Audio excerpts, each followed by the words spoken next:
ఏకువలో నా గోదారి ఎరుపెక్కింది, ఆ ఎరుపేమో గోరింట పంటయ్యింది.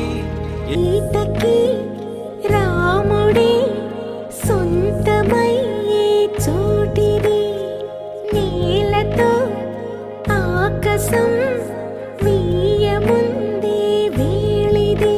మూడు ముళ్ళు వేస్తే మూడు లోకాలకి ముచ్చటొచ్చినమ్మా,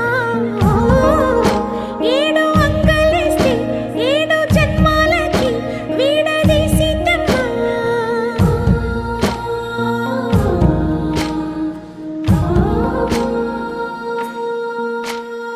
సీతమ్మ వాకిట్లో సిరిమల్లె చెట్టు, సిరిమల్లె చెట్టుపై చిలక వాలింది, చిలకమ్మ ముద్దుగా